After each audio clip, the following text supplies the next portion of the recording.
Comme une mère bienveillante, elle m'a adopté il y a 6 ans. J'étais cet enfant de la région qui habitait à 2 petites heures et qui voyait Toulouse comme une capitale. La ville où tout semblait pouvoir exister. Un endroit à taille humaine, chaleureux, parfait pour tenter de réaliser mes rêves d'enfant dans la sérénité. Je porte cette ville dans mon cœur et je pense qu'il est important d'accorder de la place à ses racines pour pouvoir grandir et s'élever.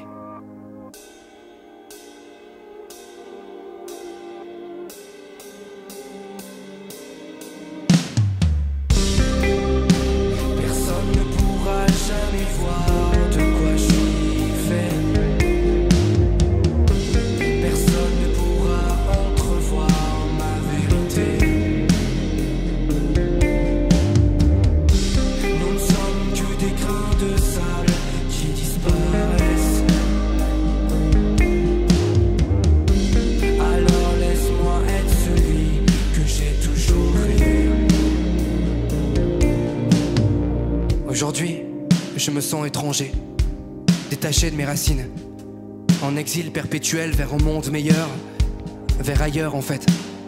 Je sens que j'ai besoin de partir, de laisser tout ce que j'ai fait ici. J'ai besoin de me perdre pour plonger dans un recoin inexploré de ce que je suis. Ça m'arrive pas souvent mais là, je suis sûr de moi. C'est comme une illumination, une vérité qui semblait impensable mais qui te saute aux yeux pourtant. C'est comme si c'était évident. Hésitant, je ne le suis plus, non. Je me contente de m'écouter et Dieu sait que c'est déjà immense, intense, puissant. Ce qui se passe là, c'est assez fou en fait. Je n'arrive pas à cerner ce sentiment. Je tâche de rester sûr de mes envies et de ne m'abstenir de rien, mais ma vie c'est ça. Je suis en nomade, je crois, parce que ce dont je suis sûr, c'est que je suis toujours en mouvement.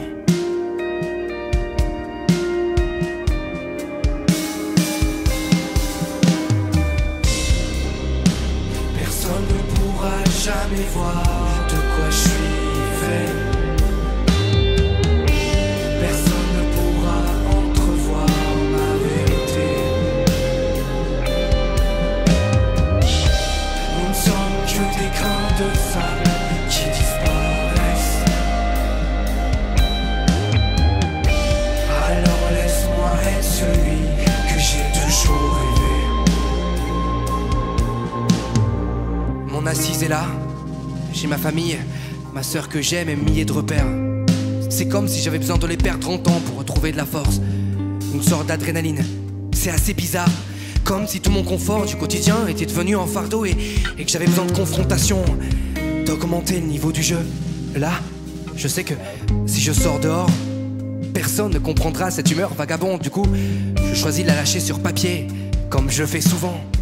Bref, je crois que je suis en train de passer un cap dans ma vie, de comprendre que je suis maître de la mienne et qu'il faut que je m'éloigne de tout ce que j'ai construit, que je me détache de mon vécu pour voir comment ça se passe ailleurs, que j'arrive à lire ce que ces milliards d'autres humains essayent de me dire entre les lignes. Peut-être que j'ai besoin de comprendre les autres pour me recentrer. Tout simplement, ce que j'ai compris, c'est que ma vie c'est ça. Je suis en nomade, je crois, parce que ce dont je suis sûr et certain, c'est que je suis toujours en mouvement. Personne ne pourra jamais voir de quoi je suis fait. Personne ne pourra entrevoir ma vérité. Nous ne sommes que des grains de sable qui disparaissent. Alors laisse-moi être celui que j'ai toujours rêvé.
Il y a toujours eu cette certaine arrogance dans ton regard, cette certaine irrégularité dans tes yeux qui te rend pourtant si belle, si parfaite à ce qu'on dit. On ose imaginer l'être parfait alors qu'on ne le connaît pas ou pas encore. On ose imaginer l'être parfait partout quand on est un peu perdu. On veut se rassurer un petit peu, combler le vide. Il faut bien, ça se comprend. Il y a toujours cette sensation étrange quand je te vois. J'ai l'impression d'évoluer, de ne plus être le même, je me reconnais plus. En parlant de changement, sache que je serai prêt à changer pour toi. C'est ce qu'on se dit au début.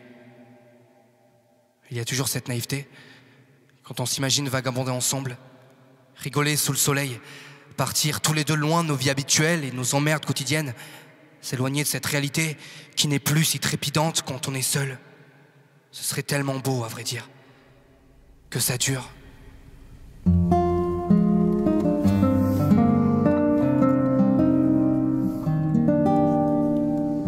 Il y a toujours ce truc qui me paralyse quand on se voit pour la première fois. En vérité, j'ai peur de mal faire, de me contredire, de te perdre parfois. Il y a toujours cette envie de se vouloir trop tôt, de sauter des étapes, de ne prendre aucun temps pour se découvrir et de se dire bien trop vite qu'on a déjà fait le tour, qu'on se connaît déjà trop, beaucoup trop pour aller plus loin, triste paradoxe. Et dire que tout ça est dû à un regard, à une envie de faire plus connaissance. C'est dû au plaisir de se rassurer aussi. Puis j'aime tellement quand tu me dis aimer mon odeur, mes goûts, alors on ne se cache plus. On se met à nu dès qu'on le peut parce que c'est beau de corps nu et parce qu'on s'est juré de ne plus rien se cacher. Jusqu'à la fin.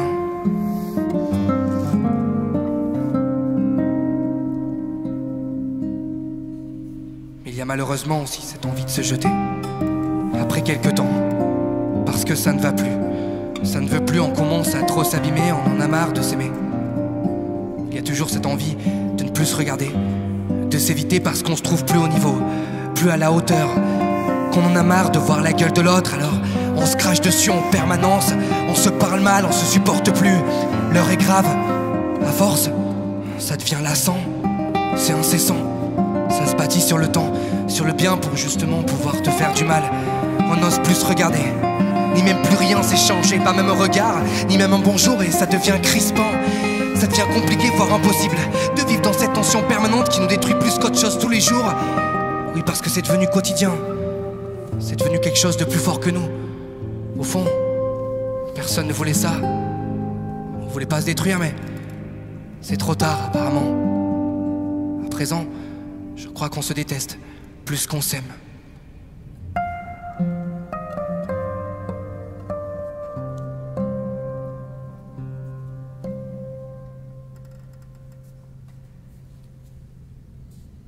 Tous ces sacrifices doivent se faire jusqu'au jour où ça va marcher. Que tout va aller. Jusqu'à la fois où plus rien ne s'en ira. Où chaque jour sera comme un nouveau départ, rempli de nouveaux désirs. Comme si le lendemain restait l'éternel premier jour. Alors, on se découvrira un peu plus, sans jamais trop en faire, ni pas assez, le juste équilibre parfait. Toi qui feras vibrer mon drôle de cœur dans cette si belle vie. Toi qui trouveras un sens à ma vie, sur cette immense terre. Il y aura toujours le goût du risque dans mon cerveau. L'envie d'essayer parce que essayer c'est peut-être se tromper. Mais aussi le contraire. À ce moment, on aura enfin compris. Compris que tout ce qu'on avait vécu avant était que finalement des outils pour mieux affronter la suite. Cette véritable histoire. On se rend compte que sans tous ces échecs, on ne serait pas là. Ensemble, à se tourner autour, à se bouffer de sourire et se dire que tout ça est à nous. On serait plus capable de se dire je t'aime à l'heure où je te le dis droit dans les yeux. Alors on n'a plus qu'à continuer ce bout de chemin ensemble. Sache juste que je devais te le dire, parce que c'est bien de comprendre le pourquoi du comment quand ça ne va pas, mais j'avais besoin de trouver réponse à ce bonheur immense que je vis là aussi. Voilà.